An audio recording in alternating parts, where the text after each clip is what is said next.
Indonesia dengan tema Provadis Industri Beton Nasional, Potensi dan Tantangan dalam Proyek-Proyek Strategis. Webinar kali ini akan membahas mengenai keberhasilan restrukturisasi, kontribusi terhadap IKN, serta membahas mengenai prospek perusahaan. Pada hari ini, webinar akan dipandu oleh Content Manager Bisnis Indonesia, yaitu M. Hadi Pratomo. Tanpa berlama-lama, mari kita langsung sambut Pak Hadi sebagai moderator webinar kali ini. Selamat siang, Pak Hadi. Selamat siang, rekan Tari. Terima kasih atas kesempatannya. Saya Nur Hadi Pratomo akan memimpin diskusi kita siang ini. Saya ucapkan terima kasih kepada narasumber yang sudah bergabung, juga serta sobat bisnis yang sudah meluangkan waktunya untuk mengikuti webinar hari ini. Dalam diskusi kali ini, kita akan mengetahui lebih dalam terkait progres pembangunan infrastruktur yang masih menjadi fokus Indonesia sampai saat ini. Pembahasan juga akan mengupas lebih dalam peran industri beton dan juga sektor konstruksi yang memiliki peran besar berkontribusi terhadap objek-objek infrastruktur sekitar nasional. Diskusi siang ini seperti yang sudah akan saya sampaikan mengusung tema Provadis Industri Beton Nasional, Potensi dan Tantangan dalam Proyek-Proyek Strategis. Ada 4 narasumber yang akan memaparkan secara gamblang tantangan dan peluang besar dari pengembangan infrastruktur, termasuk di dalamnya industri beton dan konstruksi. Dalam kesempatan yang berbahagia ini kita telah bergabung dengan kita, ada 4 orang narasumber terbaik di bidangnya. Sudah hadir di tengah-tengah kita. Pertama ada Bapak Heri Trisaputra Zuna atau Pak Heri TZ selaku Direktur Jenderal Pembiayaan Infrastruktur, Pekerjaan Umum dan Perumahan Kementerian PUPR. Selanjutnya ada Bapak FX Purbayu Ratsunu atau Pak Banu selaku Direktur Utama Waskita Beton Prekes. Kemudian ada Bapak Ekwan Hadianto selaku FVP Divisi Pengembangan Bisnis dan Investasi PT Utama Karya Persero. Dan terakhir ada Bapak Dudung Maulana Tekstianto selaku Sekretaris Jenderal Asosiasi Perusahaan Pracetak Prategang Indonesia. Diskusi hari ini akan terbagi ke dalam 4 sesi, di mana nanti setiap sesinya narasumber kita akan memberikan presentasi kurang lebih selama 10 menit, kemudian lalu akan dilanjutkan dengan sesi tanya jawab yang akan saya pandu, termasuk juga bagi rekan-rekan atau sobat bisnis yang ingin mengajukan pertanyaan dapat menyampaikannya melalui kolom chat atau komentar yang tersedia. Tanpa berpanjang lagi, kita akan masuk ke sesi pertama. Kita akan membahas tema Tren Pembangunan Proyek Infrastruktur Nasional dengan narasumber Bapak Dr. Insinyur Heri Trisaputra Zuna SEMT yang selaku Direktur Jenderal Pembiayaan Infrastruktur, Pekerjaan Umum dan Perumahan Kementerian PUPR. Sebelum masuk ke Pak Heri, saya akan bacakan sedikit CV beliau. Beliau saat ini menjabat sebagai Direktur Jenderal Pembiayaan Infrastruktur, Pekerjaan Umum dan Perumahan. Beliau mendapatkan gelar doktor dari Universitas Indonesia pada tahun 2016. Sejumlah jabatan strategis juga pernah dia jabat, salah satunya Direktur Perumusan Kebijakan Evaluasi, Direktorat Jenderal Pembiayaan Infrastruktur, Pekerjaan Umum dan Perumahan Kementerian PUPR. Sedikit saya beri gambaran untuk tema yang kita bahas. Seperti yang kita ketahui bersama, infrastruktur masih memegang peran penting bagi peradaban suatu bangsa, tidak terkecuali Indonesia. Pemerintah tengah berupaya melakukan pemerataan dengan memprioritaskan pembangunan di daerah dan desa. Sejalan dengan visi Indonesia Maju 2045, pembangunan infrastruktur masih menjadi salah satu fokus kebijakan pemerintah pada 2023. Dalam mengejar target ini, Kementerian PUPR memegang peranan penting menghadirkan infrastruktur vital di dalam negeri. Kementerian PUPR memperoleh alokasi anggaran senilai 125,18 triliun pada 2023 yang difokuskan untuk penyelesaian pekerjaan konstruksi yang sedang berjalan, khususnya proyek strategis nasional yang ditargetkan rampung pada semester 1 2024. Untuk lebih jelasnya, kita akan segera menjelaskan paparan dari Bapak Heri Trisaputra Zuna. Selamat siang Pak Heri. Ya Pak, mungkin bisa dipersilakan untuk memberikan presentasi dulu ya Pak, selama kurang lebih 10 menit.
di masing-masing sektor.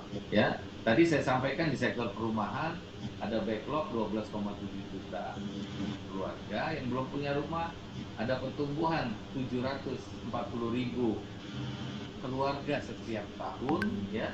Sementara program kita hanya bisa menyentuh angka di 220.000 setahunnya.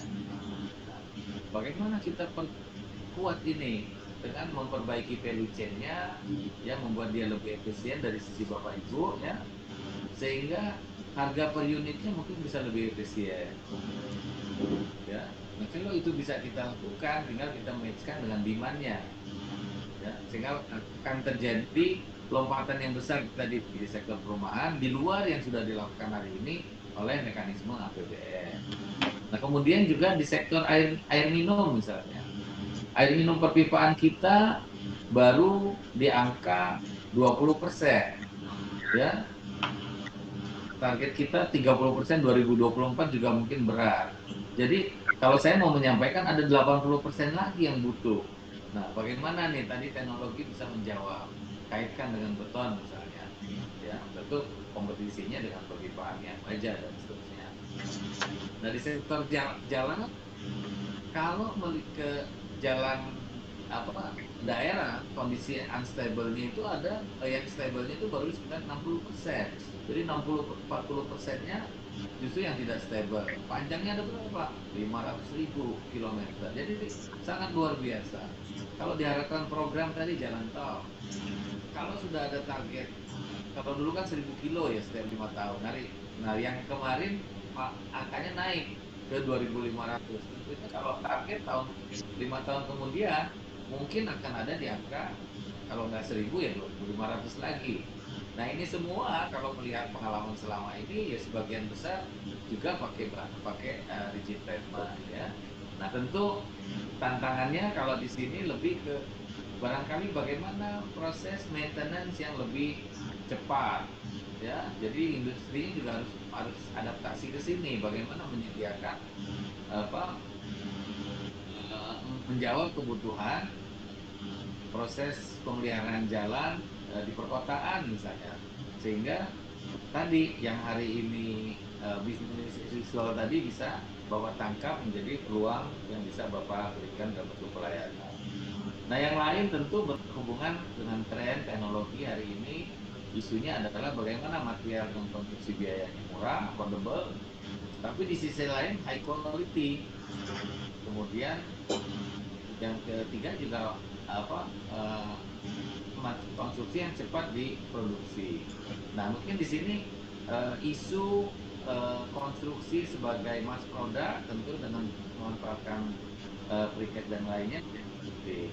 Nah, di luar ini juga penting untuk direspon tuntutan bahwa bangunan hari ini sudah harus green dan climate resilient. Jadi yang kita produk juga sama, jangan kita hanya ngikutin yang selama ini, ya. Kalau mau harus berubah ya mau nggak mau kita harus lakukan perubahan, ya. Baik, Pak. Itu mungkin yang dapat saya sampaikan sebagai pembuka diskusi hari ini, ya.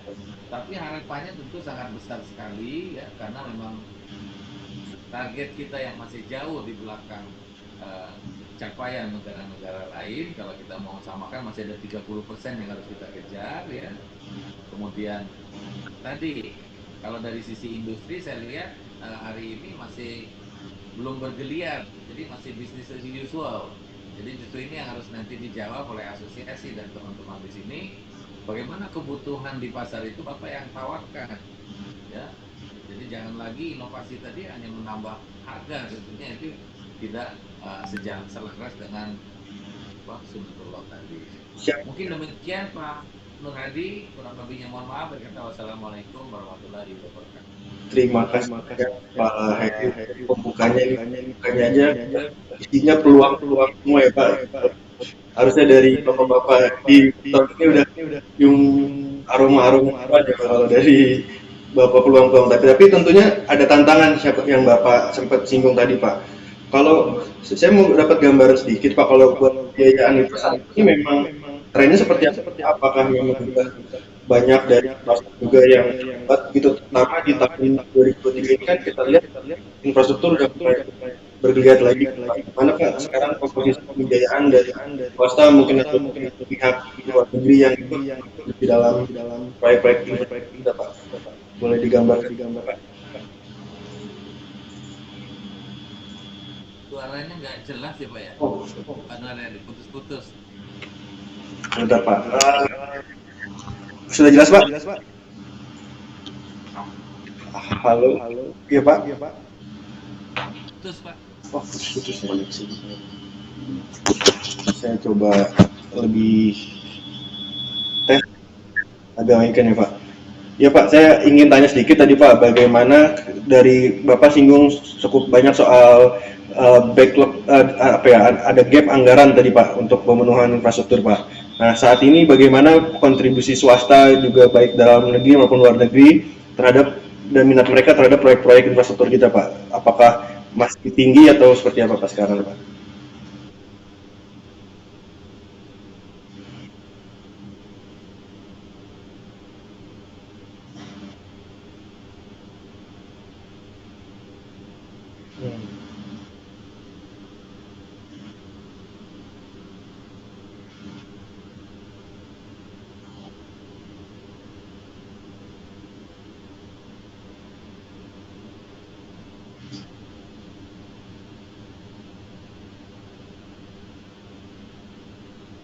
Oke. Hmm.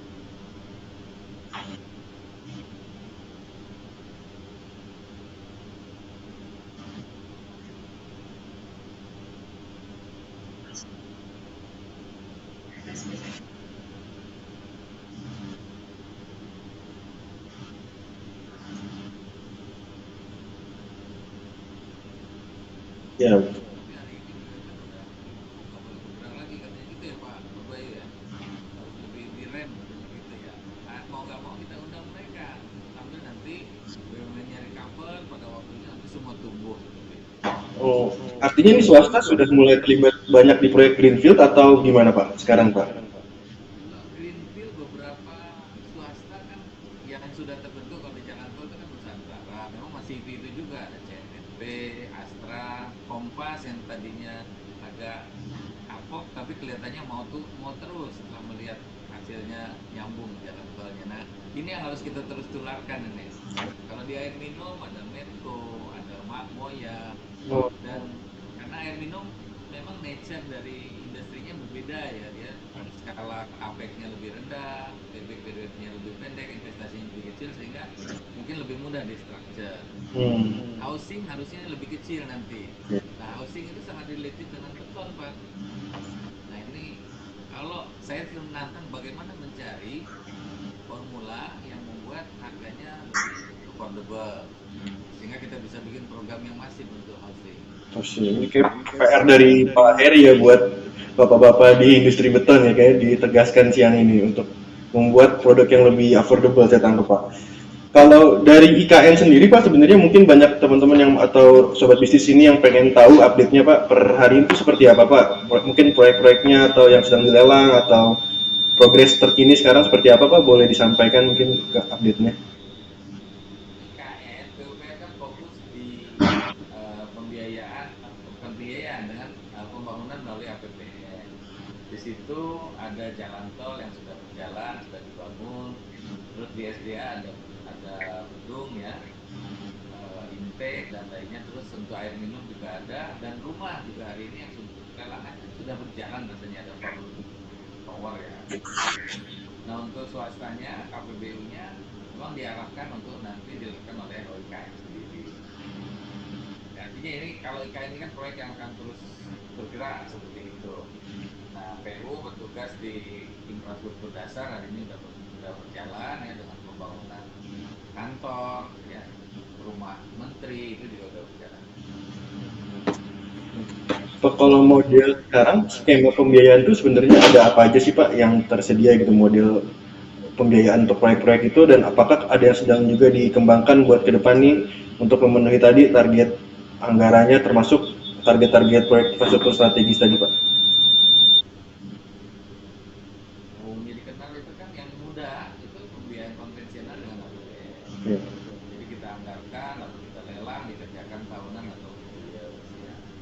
Kemudian untuk menambah tadi ada juga melalui pinjaman. Pinjaman bisa di luar negeri, PHLN, ya, bisa juga dengan SBSN. Nah, tapi itu semua adalah pembiayaan yang ada di below the line istilahnya kalau istilah Kementerian Keuangan itu. Jadi kalau below the line batasannya adalah defisit 3% yang menghasilkan kalau RPJMN tadi kemampuannya hanya 37% dari kebutuhan yang harus kita deliver. Nah, untuk dia memperbesar skalanya ini, itulah yang sejak tahun berapa muncul yang namanya kerjasama pemerintah dan badan usaha. Nah, bentuknya juga ada beragam, ya. Ada yang namanya berdasarkan tarif dia dibayarnya, seperti jalan tol, air minum. Nah, nanti kalau tarifnya tidak bisa menutup pemberian investasinya, diberikanlah yang namanya dukungan atau DCF. Tapi ada juga yang dalam bentuk availability payment. Jadi pembayaran berdasarkan layanan. Jadi pemerintah menganggarkan setiap tahun. Nah, hari ini misalnya Utama Karya lagi ikut Trans Papua ya Pak ya. Ada pelelangan jalan non tol Trans Papua sekitar 50 km. Terus kemarin di Bukaka membangun 37 jembatan di Pulau Jawa sekaligus seperti itu. Dengan skema serupa. Yang bayar pemerintah nanti seperti kita dulu di Tasik beli panci dicicil tiap hari Pak. Nah, hari ini kita lebih keren bangun jembatan, nanti dibayar setiap tahun selama 12 tahun. Setelah jembatannya selesai. Jadi kalau dulu harus ada uang dulu untuk membangun 37 jembatan baru boleh menikmati. Kalau hari ini uangnya belum lunas kita udah bisa menikmati. Baik Pak, untuk sementara di sesi pertama ini terima kasih untuk Pak Heri penjelasannya. Kita nanti akan bergabung lagi, masih berlanjut dengan sesi berikutnya. Saya ucapkan terima kasih kepada Pak Heri. Sekarang kita akan masuk beranjak ke sesi kedua bersama Bapak FX Purbayu Ratsunu atau Pak Banu selaku Direktur Utama PT Waskita Beton Precast Tbk. Tema yang akan kita bahas bersama Pak Banu hari ini adalah peran industri beton dalam pembangunan infrastruktur dan juga tren di industri beton. Saya akan bacakan sedikit dari Pak Banu. Beliau telah menjabat sebagai Direktur Utama WSBP sejak 2021. Beliau mendapat gelar Master dari Universitas Sumatera Utara pada 2007. Dia cukup banyak memiliki perjalanan karir di BUMN Karya, seperti dari divisi pemasaran, dari departemen luar negeri yang cukup lama saya lihat. Sebagai pengantar saya akan membacakan sedikit latar belakang dari tema ini sendiri. Seperti kita sudah dengar tadi dari Pak Heri bahwa pemerintah ini masih benar-benar serius menggenjot pembangunan infrastruktur dan juga tadi pengembangan IKN. Nah, tren ini sebenarnya juga memberikan dampak positif bagi industri konstruksi dan juga industri beton. Nah, kita tahu bersama Waskita Beton Precast atau biasa kita kenal WSBP, dia telah melakukan integrasi di industri beton dengan menjalankan operasional di bidang quarry, ready mix, precast untuk menghasilkan keunggulan advantif. Selanjutnya, WSBP juga telah berkontribusi dalam pengembangan infrastruktur nasional dalam menyediakan kebutuhan bagi pasar beton pracetak atau precast dan ready mix. Nilai suplai beton pracetak dan ready mix pada 2002 nih kalau tidak salah saya catat hampir mencapai ratusan miliar. Nanti kita tanya ke Pak Banu langsung. Untuk lebih jelasnya kita akan menyimak pemaparan dan berdiskusi dengan Pak Banu. Selamat siang Pak Banu. Selamat siang Pak. Dipersilakan untuk berpresentasikan selama 10 menit Pak. Terima kasih. Siang Pak.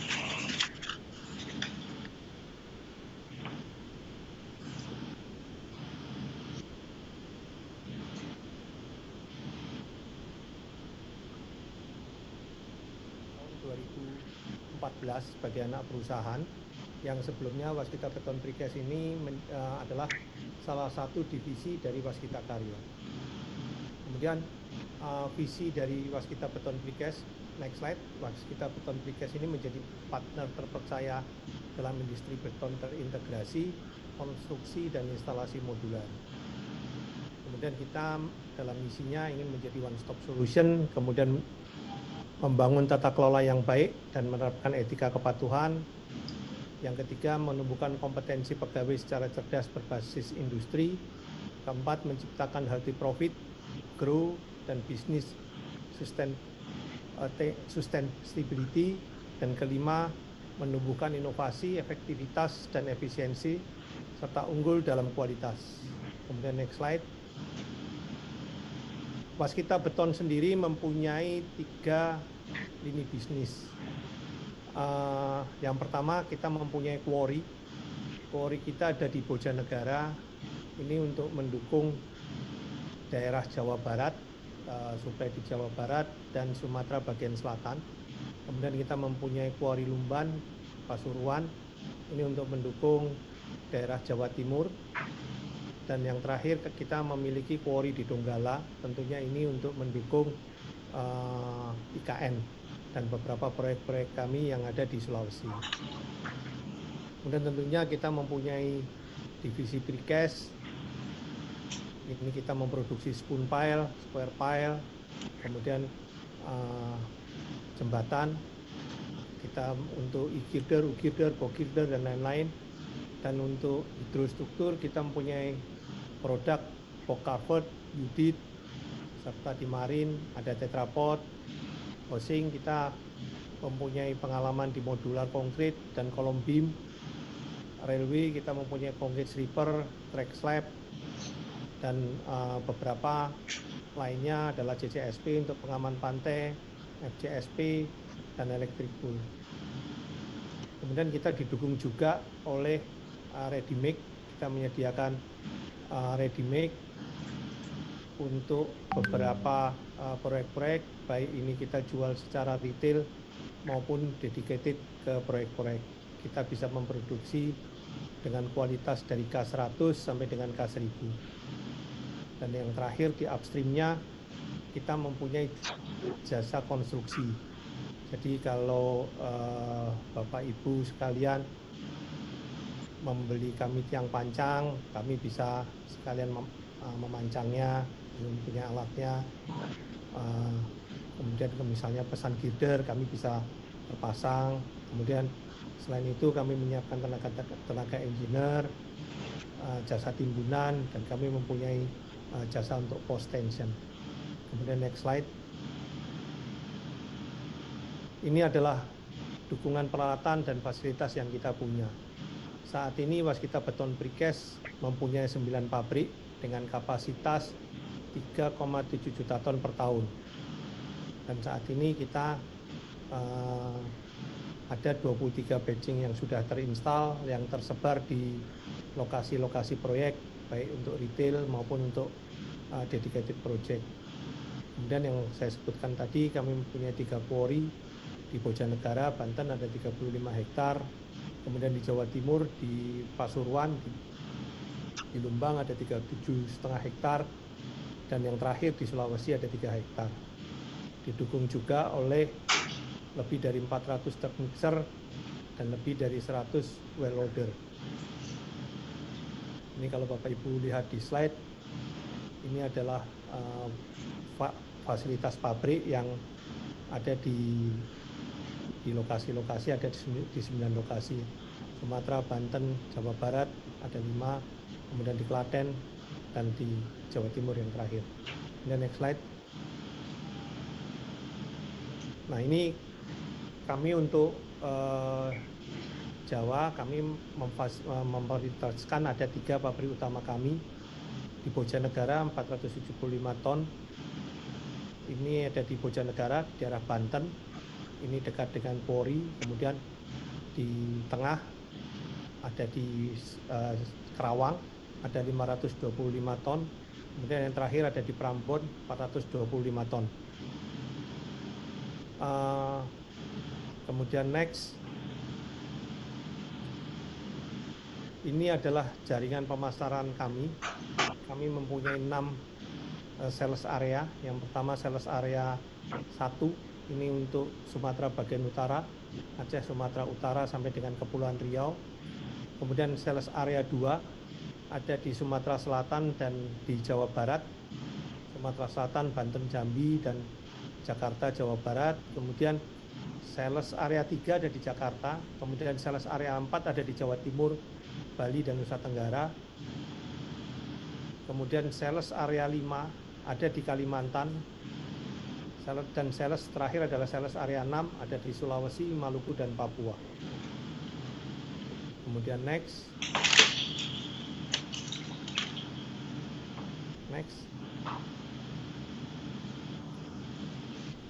Ini adalah pengalaman pekerjaan kami, termasuk saat ini yang beberapa yang sedang kami kerjakan dan yang setelah selesai dikerjakan.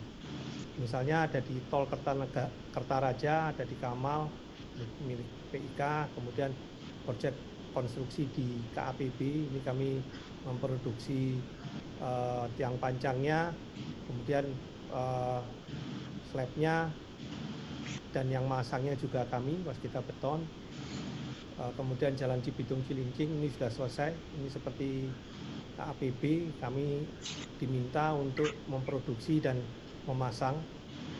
Kemudian sama juga seperti yang di Bali untuk proyek Blasting Dolphin 6500 DWT, ini punya Pertamina, kami juga diminta untuk memasangnya. Kemudian untuk suplai di Tol Pasuruan Probolinggo kami suplai, dan yang ini adalah Tol Indrapura Kuala Tanjung seksi 2, ini miliknya Pak Ikhwan Utama Karya, kami suplainya termasuk juga suplai tiang pancang, box girder, dan ready make-nya. Kemudian next.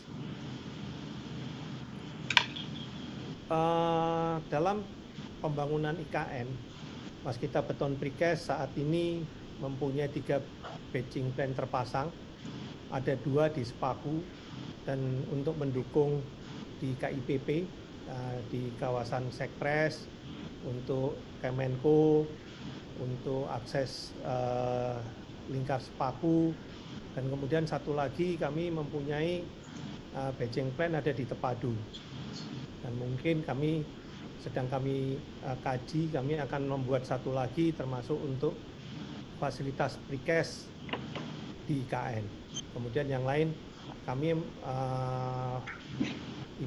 menggunakan material quarry dari Palu yang tadi kita sebut dari Donggala tadi, ini didukung sama quarry batu kami yang ada di Palu. Kemudian kami juga kolaborasi dengan BUMN Karya di beberapa kawasan IKN untuk supply atau untuk kami dukung kebutuhan ready make-nya saat ini. Kemudian yang tadi kami sebut, kami saat ini mendukung untuk proyek-proyek Waskita Beton sendiri, dan kami mendukung untuk beberapa pekerjaan-pekerjaan dari teman-teman karya yang lain dan swasta yang tergabung dalam pengerjaan di IKN. Kemudian target proyek kami yang lain adalah pembangunan infrastruktur untuk jalan dan jembatan, termasuk juga akses tambang, proyek akses jalan IKN, dan proyek preservasi. Dan tidak lupa juga pembangunan gedung-gedung di IKN. Kami juga sedang mendukung untuk pengerjaan beberapa housing untuk rumah-rumah ASN di IKN. Kemudian next slide. Ini adalah inovasi Waskita Beton Precast, Sprig WP. Ini adalah pengerjaan precast beton untuk pemeliharaan jalan. Ini sudah kami gunakan untuk Jalan Raya Kudus Purwodadi, di mana jalan ini masih digunakan, sehingga dengan menggunakan precast yang kami kerjakan di pabrik, pengerjaannya cukup cepat. Kemudian selain di Kudus Purwodadi, kami juga kerjakan ini untuk pembangunan sarana dan prasarana pelatihan konstruksi layang Kementerian PUPR. Dan yang terakhir ini kami pakai untuk rest area di Tol Pasuruan Probolinggo seksi 4. Kemudian bangunan prefabricated, ini adalah modular beton fabricated yang untuk rumah tinggal, untuk kantor dan hotel. Ini kami gunakan untuk mes kadet dan gedung laborat di Unhan, di Sentul. Kemudian yang lain adalah rumah modular beton, ini untuk bangunan tapak maupun bangunan 2 lantai maksimal. Ini mudah pemasangannya, biayanya efisien, limbahnya tidak banyak. Ini sudah kami gunakan untuk rumah khusus di Kupang yang terkena angin bencana Seroja. Kemudian kami pakai juga di Salvasa Residen di daerah Cikarang. Dan yang terakhir, rumah Risa digunakan juga untuk gempa yang di Cianjur. Dan next slide. Next. Nah, tantangan industri beton saat ini adalah potensi perlambatan pembangunan infrastruktur. Kemudian yang lain adalah peningkatan efisiensi di tengah persaingan yang akan semakin ketat. Kemudian inovasi produk dan proses yang ramah lingkungan. Dan yang terakhir adalah peningkatan kualitas dan daya saing untuk ekspansi pasar ke luar negeri. Ini tadi yang terakhir ini yang termasuk juga biaya yang tadi disebutkan oleh Pak Erifasa. Mungkin itu saja presentasi dari Waskita Beton Precast. Baik. Ya, terima kasih Pak Batu untuk pemaparannya. Poin-poinnya menarik tadi, sepertinya langsung menjawab dari apa yang dibilang Pak Heri tadi, bagaimana WSBP sudah berkontribusi ya terhadap beberapa proyek strategis. Saya catat ada salah satu tol Cibitung Cilincing, ada tol Pasuruan Probolinggo, dan juga beberapa tadi ada batching plan di IKN ya Pak, yang telah disupport sejauh ini Pak. Pak, saya juga tapi penasaran Pak, sebenarnya tadi kan Pak Heri sudah sampaikan begitu banyak peluang Pak. Itu sebenarnya bagaimana sih strategi WSBP ini ke depan untuk menangkap peluang termasuk di IKN dan pembangunan infrastruktur yang ke depan tadi masih ruang pertumbuhannya saya lihat masih cukup besar gitu ke depan Pak. Boleh dielaborasikan Pak strategi WSBP ke depan?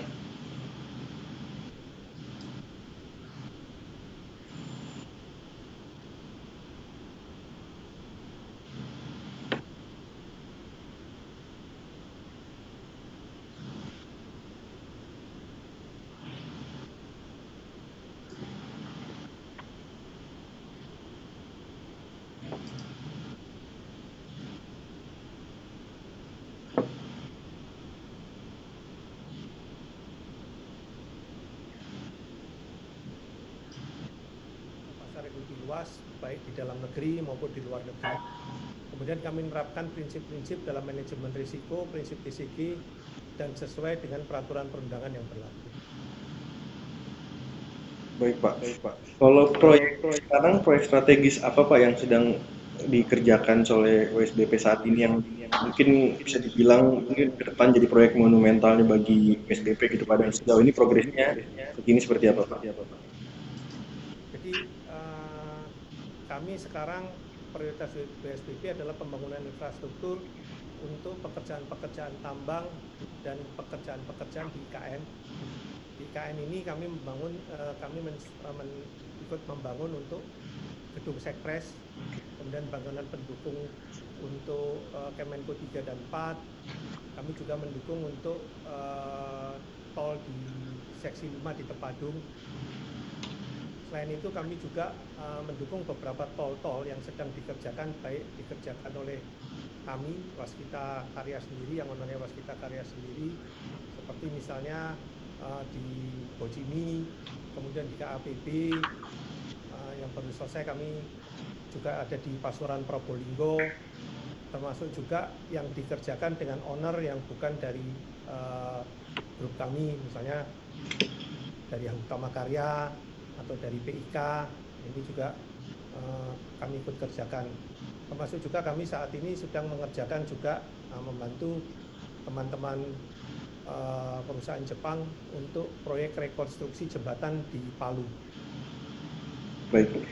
Pak, ini ada masuk ada yang kita gambar bagaimana Pak sebenarnya kinerja WSBP sampai semester 1, 2, 3 gitu Pak, dari kontrak baru, pendapatan, dan sepertinya kalau dari kuartal 1 kan kemarin sudah ada angin positif ya Pak, dari raport bottom line-nya sudah tanda-tanda perbaikan, dan bagaimana juga targetnya sampai akhir tahun nanti Pak, mungkin boleh dijelaskan.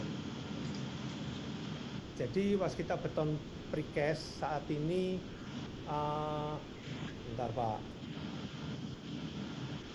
kinerja waskita beton precast nilai kontrak baru di semester 2 ini kami mendapatkan senilai 970 miliar dengan pendapatan usaha 640, sehingga kami memperoleh laba kotor 96 miliar. Ini naik kalau year on year-nya. Nilai kontrak baru kami ini year on year-nya naik 45% dari semester semester 1 sama-sama semester 1 di tahun 2002. Ada gambaran Pak kalau proyek-proyek yang dibidik sampai nanti akhir tahun tuh gaya apa prospeknya, mungkin ada atau udah pipeline proyek-proyek yang akan waskita beton precast dapatkan di paruh kedua ini? Kami masih berada di IKN Pak. Baik. Ada pekerjaan-pekerjaan di ASN, kemudian ada feeder di IKN juga, kemudian kami juga ada di pertambangan Pak. Kami juga mentargetkan di di Sumbawa, itu juga menjadi target kami untuk bisa bekerja di sana. Kemudian kami juga meningkatkan fasilitas dan utilitas kami di beberapa plan dan badging plan kami. Saya juga saran Pak, dari strategi pendanaan sendiri Pak, setelah pandemi tadi kita akan juga sama Pak Heri nih Pak, bagaimana dari WSBP Pak terkait strategi pendanaan untuk proyek-proyek infrastruktur Pak? Ya, kami baru saja menyelesaikan restrukturisasi keuangan, sehingga memang tantangan bagi kami untuk mendapatkan pendanaan di luar grup kami ini sangat-sangat challenging buat kami. Kemudian vendor-vendor kami ini masih mempercayai kami, sehingga dengan dukungan dan keberhasilan bersama dan restrukturisasi keuangan kemarin, vendor-vendor ini masih banyak yang mendukung kami.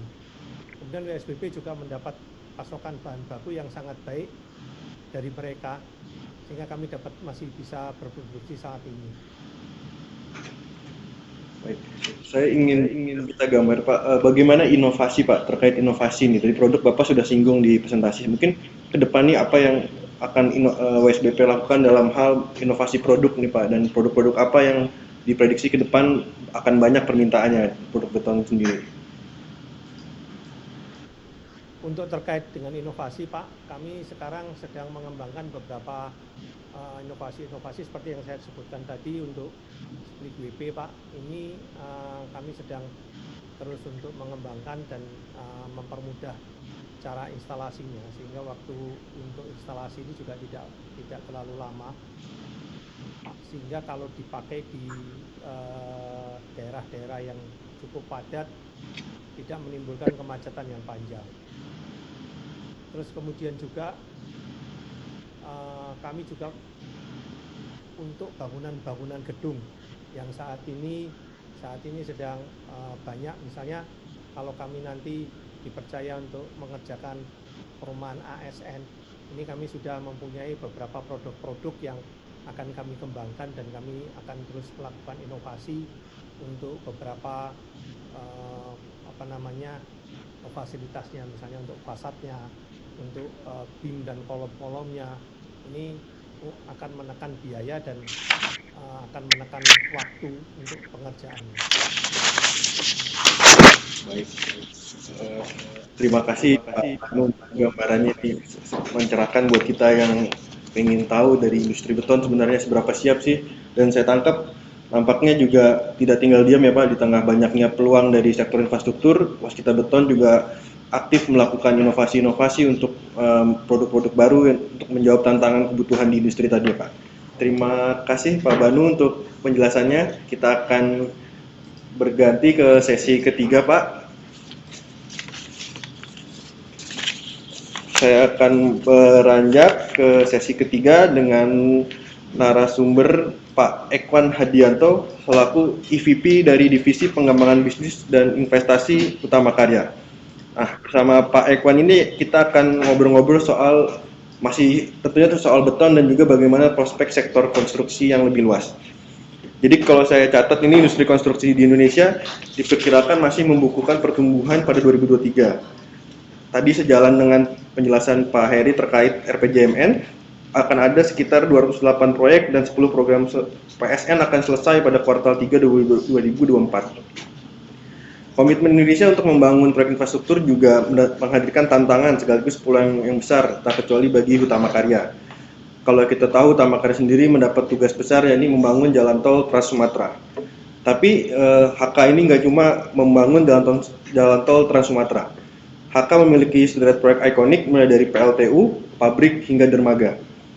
Nah, kita akan mendapatkan kesempatan langsung mengobrol dengan Pak Ekwan Hadianto yang akan bersama kita untuk memberikan presentasi dan tanya jawab. Selamat siang Pak Ekwan. Saya berikan waktu.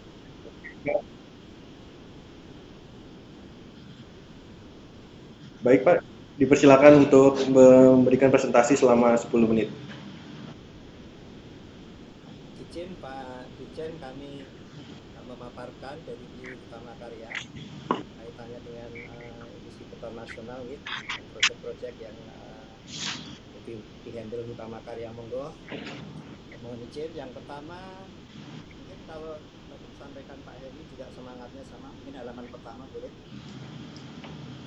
Ya, ini kami dari Hutama Karya juga optimis Pak, dengan melihat, kalau lihat kan ya, risetnya BCI Asia itu memang terjadi sudah mulai gede nih ya, pada saat tertekan pada saat COVID tahun 2020 gitu nih.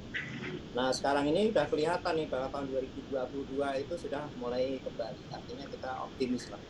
Infrastruktur sebagaimana disampaikan Pak TZ tadi, Pak Dirjen, bahwa ke depan ini masih menjadi andalan karena infrastruktur ini adalah istilahnya yang menjadi trigger pertumbuhan ekonomi yang paling efektif. Demikian di Indonesia. Jadi saya optimis ya, Hutama Karya optimis perkembangan infrastruktur ke depan. Oke, boleh lihat lagi Mas. Nah, untuk Hutama Karya sendiri, kita betul tadi kami punya proyek strategis melalui Perpres 131. Hutama Karya ini memang ditugaskan untuk nanti membangun tol Sumatera dari bawah ke atas yang panjangnya kurang lebih 2.750 kilo. Nah saat ini Hutama Karya sudah menyelesaikan 1.000 per hari ini, per 1.021 kilo, di mana 596 km ini beroperasi. Artinya memang lihat ini masih ribuan kilo, 1.500 kilo yang menjadi potensi ke depan. Bukan hanya itu, kalau kita lihat di sini itu kita juga mempunyai kesempatan untuk mengembangkan koridor ekonomi di perkotaan, kemudian pengembangan wilayah-wilayah di seputar tol Sumatera. Jadi kalau dilihat itu gede banget nih potensinya infrastruktur di tol Sumatera. Jadi di Hutama Karya sendiri juga punya peluang untuk itu, selain jalan tol juga untuk pengembangan koridor ekonomi maupun perumahan-perumahan gitu nih sekitar tol Sumatera. Nah kemudian proyek strategis lagi, kita pasti mengenal IKN dan gitu ya. Jadi di IKN ini juga boleh slide-nya next ya. Ya kalau di IKN ini yang perlu kami highlight gitu ya, tadi Pak Heri TZ sudah menyebutkan bahwa sepertiga dari budget infrastruktur itu memang sudah dihandle oleh pemerintah. 2/3-nya lagi adalah dituntut dari sektor swasta, BUMN.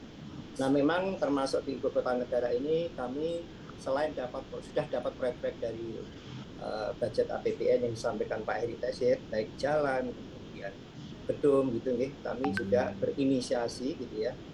Kita juga untuk proyek-proyek yang disebut kalau di sini adalah kerjasama pemerintah atau badan usaha atau public private partnership project gitu, yang unsolicited. Unsolicited itu artinya proyeknya ini memang kita create, kemudian kita sampaikan ke pemerintah, dan itu nanti pemerintah bisa memberikan budget atau memberikan persetujuan berupa user tarif maupun tadi yang disebut Pak Heri atau payment.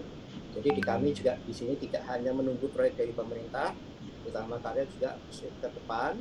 Sekarang ini kami sudah mengembangkan proyek-proyek yang sifatnya adalah inisiasi investasi dari Hutama Karya dan investor baik dari luar maupun di dalam. negeri. Nah, itu. Terus lanjut boleh. Kalau kaitannya dengan 2 proyek itu saja, yang kaitannya dengan beton, boleh lanjut paparannya. Nah, ini kalau kita lihat 2 proyek itu saja, dan dari lihat kalau hanya di JTTS itu hanya jalannya saja, dan IKN itu juga kita lihat fasenya saja, betonnya itu sudah cukup gede gitu nih. Jadi total beton di 2 proyek strategis ini itu saja sudah berapa ini? Sudah lebih hampir 60 juta meter kubik beton. Baik beton yang fresh beton maupun yang beton tadi precast dari teman-teman tadi itu sangat gede. Artinya kalau kita melihat peluang gitu ya, kita nggak perlu worry lah kan gitu ya. Harapannya nanti pergantian pemerintahan pun gitu ya, kita yakin bahwa dari 2 proyek strategis ini juga menurut saya akan berlanjut gitu ya. Sehingga kita memang ke depan lebih ke arah mempersiapkan diri untuk istilahnya bagaimana challenging ini, yang proyek-proyek yang challenging ini bisa kita selesaikan dengan secara efektif dan efisien. Boleh lanjut? Nah, kalau kita lihat tantangan di perbetonan sendiri, ini memang yang pertama tentu saja ini adalah sumber daya, bahwa semen yang ada di Indonesia memang secara volume itu cukup memenuhi untuk istilahnya menjadi source pembangunan di Indonesia. Namun variasi produk ini juga menjadi tantangan tersendiri, karena kalau setiap semen ini punya karakteristik masing-masing, sehingga pada saat kita melakukan job mix gitu ya, untuk mengemix atau merencanakan campuran beton, itu kita juga harus melalui job mix formula sesuai dengan karakteristik semen masing-masing. Itulah tantangannya, tapi dari segi volume itu sudah lumayan memenuhi. Namun demikian, slide berikutnya, kalau untuk agregat gitu ya. Nah ini satu lagi untuk yang semen ini harapan ke depan ini teman-teman gitu ya, teman-teman di industri itu lebih memilih semen dengan kandungan emisi CO2 yang lebih baik atau kecil, karena ke depan isu ramah lingkungan itu harapannya menjadi challenge kita atau tantangan kita bersama. Jadi harapannya kalau kita lihat untuk semen-semen yang OPC saat ini itu kandungan emisi CO2-nya itu sebesar 782 kg per ton. Nah, kedepannya kita bisa menggunakan semen-semen yang lebih ramah lingkungan di sebelah kanan itu. Nah, itu sudah diproduksi oleh semen kita, termasuk semen Indonesia. Jadi, ini tantangan ke depan harus kita sama-sama berupaya untuk menggunakan semen-semen yang lebih ramah lingkungan. Lanjut. Kalau kaitannya dengan agregat kali ini untuk tol Sumatera ini memang lumayan kebantu karena memang di seputaran Pulau Sumatera itu masih terdapat beberapa kuaril gitu ya, dan lumayan cukup gitu untuk memenuhi kebutuhan tol Sumatera. Namun demikian kalau yang di IKN, coba kita lihat di IKN ya, boleh lanjut slide-nya. Nah, kalau di IKN ini yang terkait dengan agregat ini menjadi tantangan yang sangat menarik gitu ya. Karena di Kalimantan sebagaimana kita ketahui, sumber batu ya yang memenuhi karakteristik untuk beton dan sebagainya itu memang dapat dikatakan kurang. Akan tidak ada ya, cuma ada satu gitu itu. Nah, selain itu harus didatangkan dari Sulawesi, dari Sulawesi, ada Palu kan gitu ya, ada Donggala dan kemudian ada yang bahkan didatangkan dari Ciwandan di Pulau Jawa. Jadi ini merupakan tantangan sendiri untuk IKN. Demikian juga untuk sumber daya seperti pasir gitu yang di Kalimantan itu juga sama, itu juga boleh lanjut. Ya, ini juga relatif didatangkan dari Palu. Ini memang di IKN ini tantangannya luar biasa gitu. Dan nanti ada strategi khusus untuk pengelolaan beton di IKN. Oke. Terus kemudian, nah ini adalah salah satu headline Kaltim Post. Jadi memang di IKN ini masih membutuhkan dermaga-dermaga yang mampu gitu ya, yang mampu untuk digunakan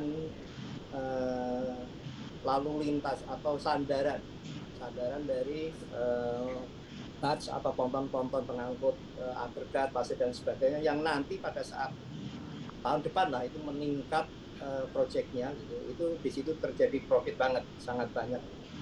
Sehingga menjadi tantangan tersendiri dan juga adanya jalan-jalan yang menuju ke pusat IKN gitu ya, jalannya juga ada yang relatif sempit gitu ya, perlu penanganan khusus ya.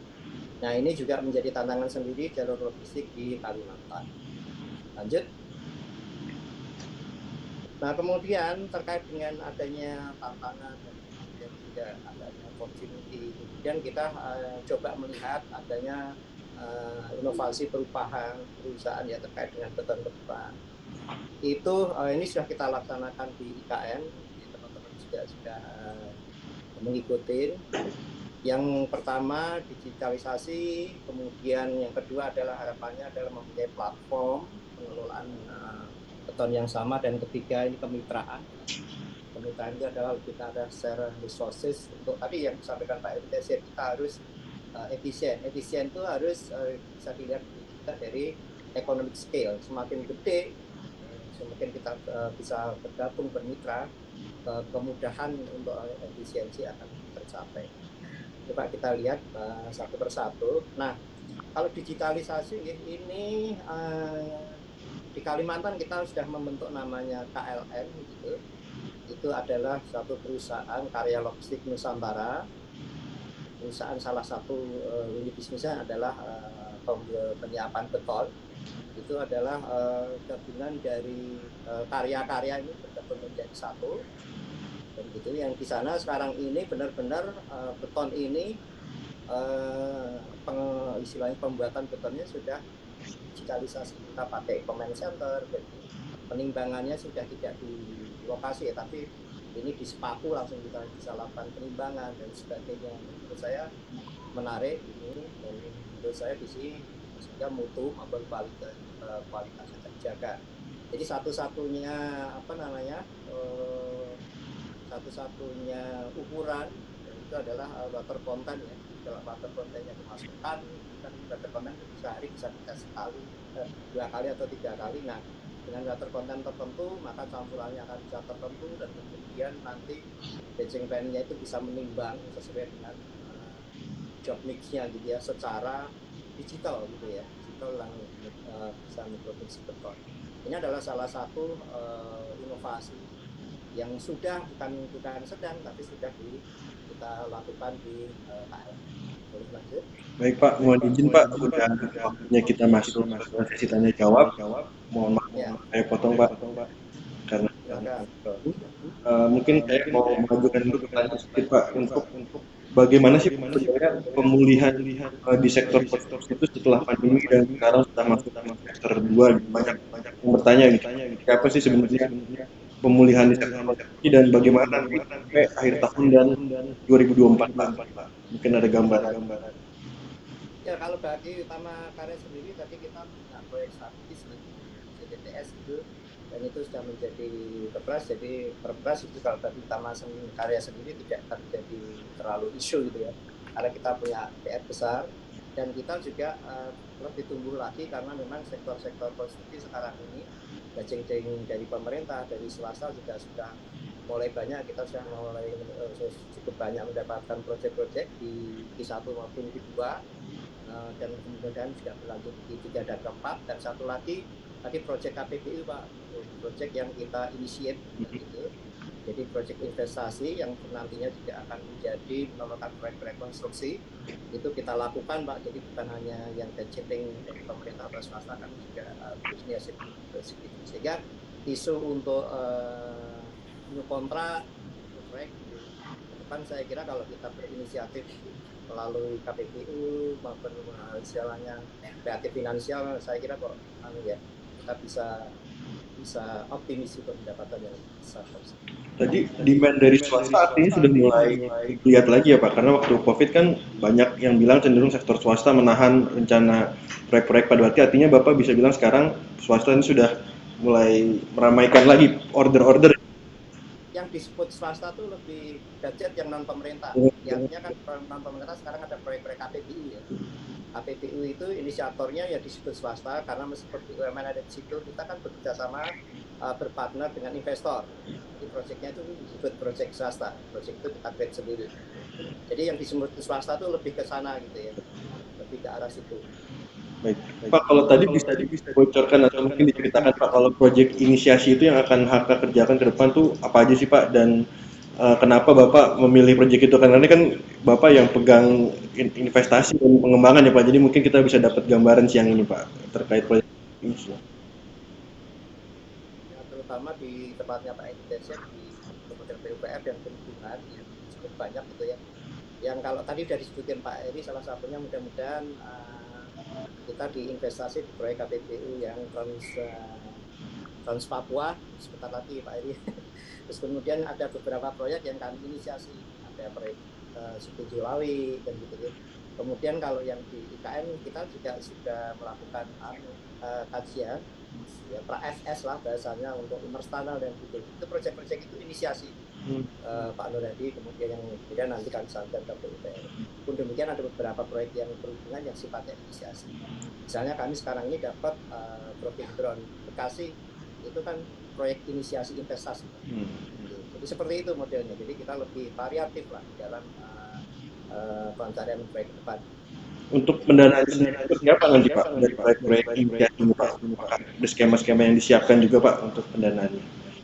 Ya, jadi kalau di pendanaan, tadi disampaikan Pak Edi Desek itu kalau proyeknya pendanaan itu kalau di sisi kami sebagai badan usaha, pendanaannya pasti melalui equity sebagian kecil gitu. Dan yang satunya lagi adalah loan yang sifatnya harapannya jangka panjang bisa 10 sampai 15 tahun. Nah, equity ini karena kami berpartner ya, jadi tidak terlalu berat gitu. Jadi ada partner-partner bahkan partner yang dari luar. Misalnya kami yang di Tropicron itu kan berpartner dengan Toyota Suso gitu ya, perusahaan Jepang gitu ya. Dan kemudian kami dapat loan juga dari perusahaan Jepang MUFG itu yaitu dengan GPIC dengan rate yang sedikit lebih rendah daripada yang diberikan oleh Bank BUMN misalnya seperti itu. Nah, hal-hal yang semacam itulah yang mungkin sekarang dan ke depan Tama Karya akan tetap upgrade. Dalam hal ini juga istilahnya atas saran Pak Dirjen, Pak Eri tadi juga memang membantu pemerintah. Ya, kita hanya mengandalkan proyek-proyek yang budgetingnya langsung dari pemerintah. Begitu, Pak.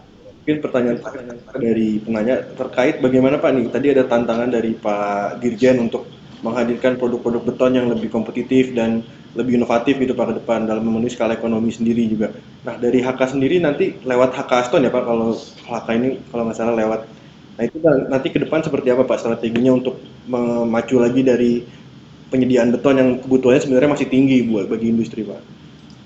Ya, kalau kami tadi saya contohkan di kemitraan ya, KLN. Jadi kami jangan melihat bahwa Tama Karya sendiri. Kita lihat persoalan ini harusnya kita melihat adalah economic scale yang lebih besar. Jadi kalau saya lebih cenderung dan sudah kita laksanakan di IKN, kita bergabung. Seluruh karya ini bergabung untuk membentuk suatu perusahaan beton. Di mana perusahaan beton ini gitu ya, KLN, itu kita memang tidak banyak berinvestasi. Jadi kita mengkolaborasikan equipment yang dimiliki semacam misalnya tadi SPT punya equipment, silakan ada di sana. Jadi kita lebih di sana memastikan pengelolaan manajemennya dan termasuk harga-harganya bisa lebih stabil. Karena karena IKN ini cukup panjang cakupannya dan kita lagi berhadapan dengan istilahnya pemilik sumber daya itu kita kalau ngomongnya kita membeli barang yang lebih gede gitu ya Mas, yang lebih banyak gitu pasti istilahnya kita bisa lebih efisien, bisa lebih murah ya.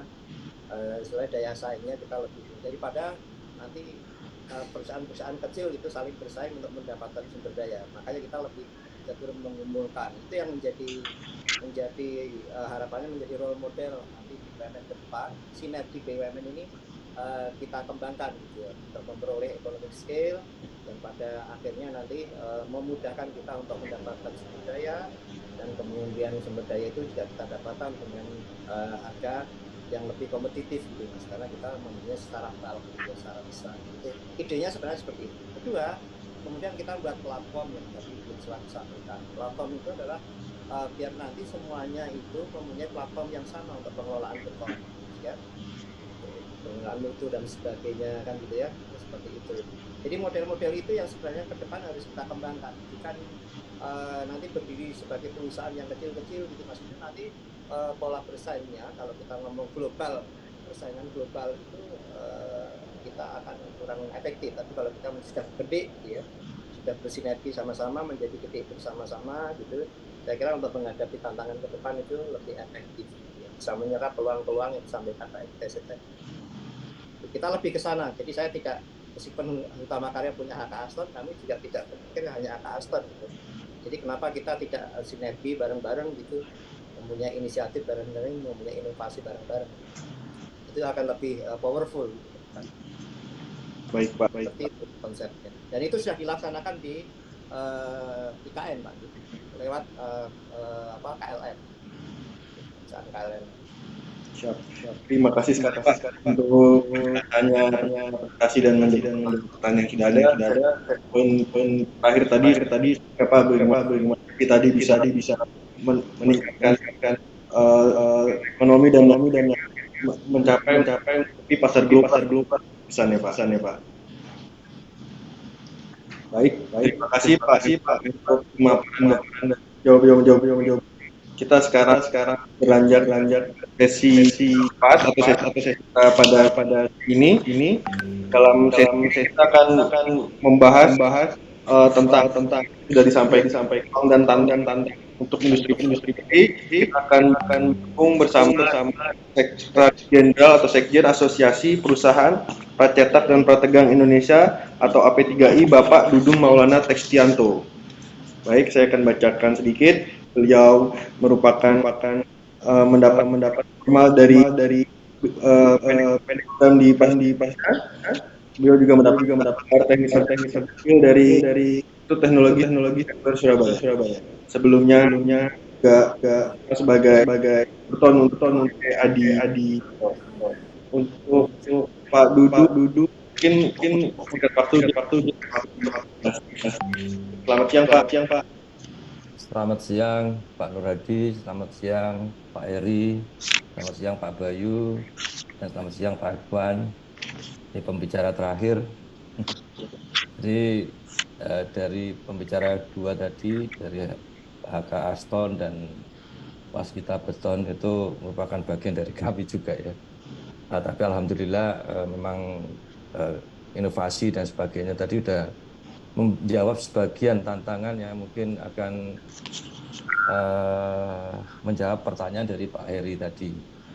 Jadi kami akan coba sampaikan ada beberapa poin di sini potensinya tentang proyek strategis. Jadi tidak jauh dengan yang disebutkan tadi dari yang pembicara sebelumnya. Next Mas. Di situ ada beberapa proyek yang masih menjadi andalan dari para precaster kita. Itu pertama adalah jalan tol. Jalan tol ini kebanyakan dikerahkan oleh Utama Karya, memang banyak sekali kita dengan Pak Ikhwan ya, banyak bekerja sama, berkolaborasi, terutama di daerah yang Sumatera ya, yang bukan penugasan daripada Utama Karya. Yaitu ada yang dimulai dari Sigli Banda Aceh sampai ke Tempilang ya, Jambi, kemudian yang kemarin baru kita akan coba mulai di daerah Jambi informasinya ya. Kemudian yang di Jawa Tengah, Jawa Timur itu juga dalam rangka penugasan juga ada beberapa yang sedang diselesaikan.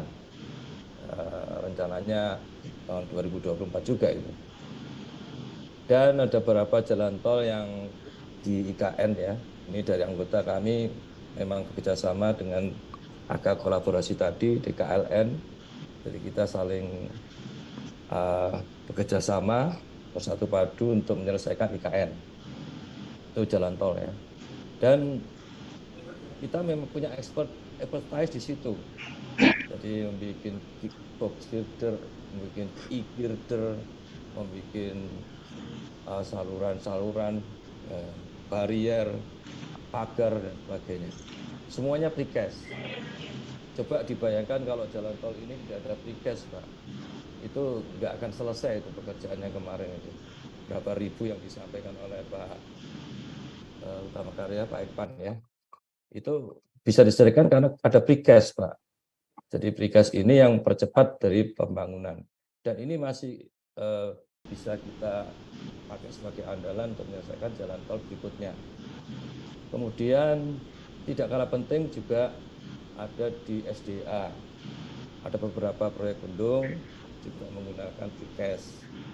Nah ini diantaranya ya salah satu yang adalah ya jembatannya pakai Pak pasti di girder, kemudian untuk irigasinya juga bisa dipakai salurannya dan informasi dari anggota juga ada kaitannya dengan kawasan industri yang berkembang di sepanjang pengembangan dari jalan tol. Itu yang kita harapkan memang. Jadi ada di Jawa Timur, daerah Gresik, ya itu yang tadinya JP itu kawasan industri, sekarang udah kawasan ekonomi khusus ya. Dan di sana kelihatan menjanjikan pekerjaan-pekerjaan beton precast sangat banyak. Seperti tergambar di kiri ini ya. Itu salah satunya. Jadi kita harapkan tidak hanya di situ, dan lainnya gitu ya.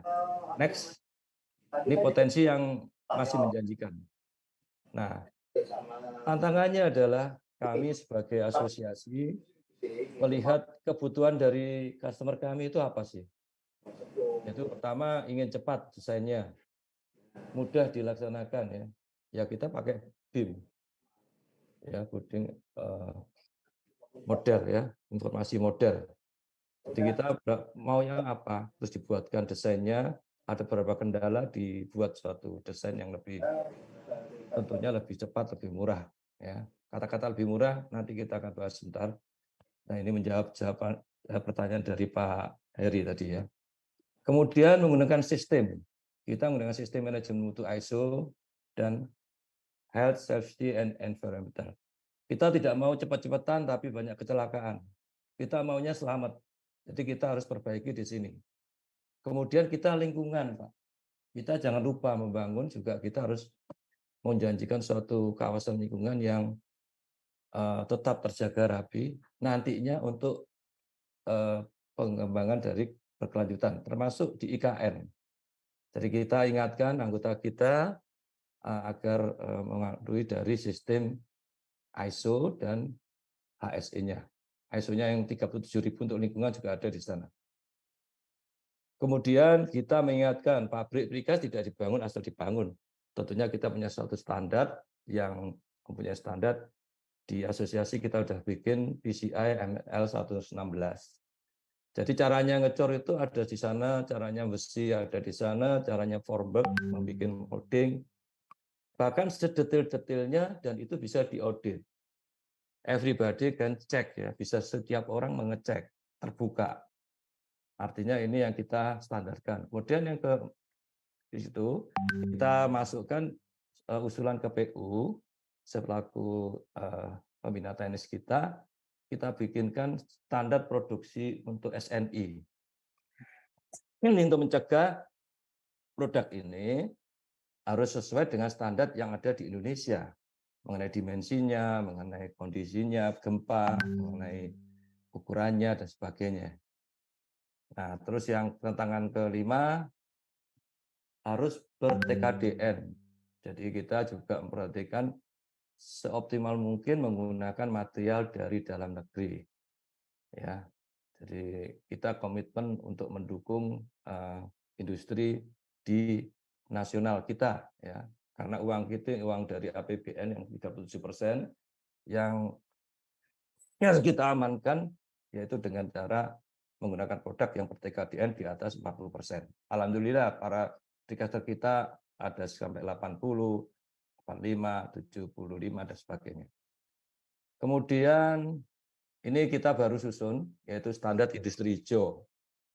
Nah, kita sering lupa kita bangun tapi tanpa dipikirin bahwa suatu saat itu material habis. ya. Nah, supaya bisa berkelanjutan SDGs, Sustainable Development Goals tercapai, maka dipikirin ada beberapa item. Kita lagi susun dengan tim kita ada 32 anggota perusahaan yang aktif mungkin sekitar 10 sampai 15, tapi it's okay. Mereka sudah mulai memikirkan material apa yang dipakai. Tidak semua pasir ada terus, tidak semua batu ada terus. Suatu saat tidak ada itu. Kita harus berpikir ke sana. Nah, alhamdulillah di sini juga kita ada target di mana ini menurunkan kadar CO2 ya terhadap gas rumah kaca dan sebagainya. Nah, di sana salah satunya tadi sudah disebutkan oleh Utama Karya atau dari Waskita tadi menggunakan material atau semen yang ramah lingkungan. Nah, itu adalah poin. Dan kita lagi pelajari suatu saat nggak pakai semen, Pak. Kita pakai material limbah. Nah, ini menjawab tantangan dari Pak Heri supaya dengan uang yang ada, kita bisa mendapatkan suatu produk yang lebih banyak. Ya, itu menjadi suatu PR buat asosiasi kami untuk berpikir ke sana bersama teman-teman lain. Kemudian ini lama-lama juga air itu, kemudian lingkungan kalau dibangun kan hutan ya, jadi hutan. Tidak menggunakan material-material yang berekolabeling. Ya, kita ini kerjasama dengan KLH, apa saja yang kita akan audit sehingga nanti kita dapat eco-labeling di produk beton kita. Nah, tidak kalah kemungkinan tadi disebutkan oleh Pak Ekwan di Kalimantan, kita bersama untuk membentuk KLN itu dari para ready-mix untuk suatu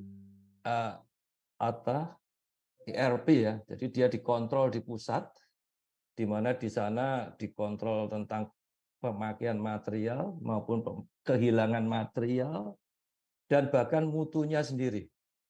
Kalau mutunya nggak bagus nggak dipakai. Dan itu alhamdulillah kami di anggota juga merasakan tertolong dengan adanya sistem kolaborasi yang besar tadi itu untuk menyelesaikan IKN. Sehingga beton kita tidak diragukan. Nggak usah kita datangkan orang asing, kita bisa sendiri. Di negara kita bisa kita kerjakan sendiri dengan beton yang lebih baik. Dengan KLN yang tadi disebutkan oleh Pak Ekwan ya, kalau nggak salah tadi. Okay. Di samping itu AP3I juga mencetak orang-orang untuk yang tenaga ahli dan tenaga terampil. Karena dengan berkembangnya produk beton, ini tentunya perlu tenaga dan perlu tenaga ahli dan tenaga terampil. Next, lanjut Mbak, Pak. Nah, ini next saja, ini anggota AP3I kita, petugas pengurusnya yang dibentuk untuk tahun 2022 sampai 2025. Ini anggota kami ada 27 perusahaan pracetak, ada perusahaan prategangnya 3, ada perusahaan aksesoris joint plate 1, dan saat ini yang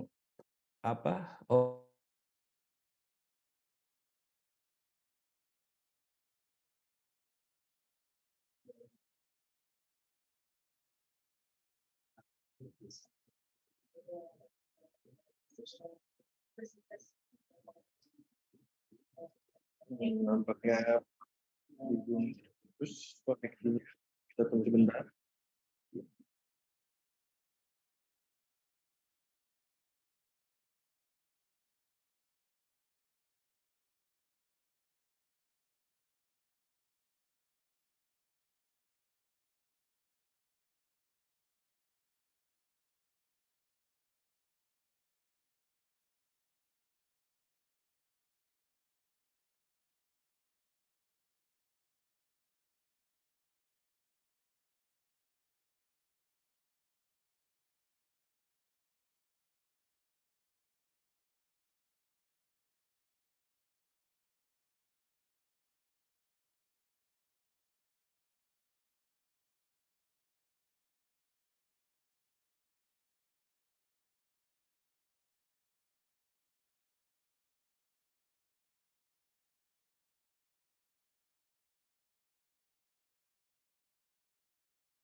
pemerintah ada Pak Dirjen Pak Heri, kemudian ada Mas kita Beton Briket, lalu ada karya, dan terakhir nanti kita dapat gambaran bagaimana secara industri dari KI. Saya mengucapkan terima kasih kepada para peserta yang sudah menyimak diskusi dari hari ini, dari 4 sesi hari ini. Kita dapat mengambil kesimpulan dari diskusi ini bahwa peluang dari proyek-proyek infrastruktur masih begitu besar. Dan tadi bagaimana industri beton sendiri juga memiliki peluang dan tentunya tantangan yang harus mereka jawab, bagaimana menyediakan produk yang kompetitif sehingga juga mampu mendukung program-program yang ada di pemerintah. Saya selaku moderator dalam diskusi hari ini mengucapkan terima kasih dan mohon maaf apabila ada kesalahan.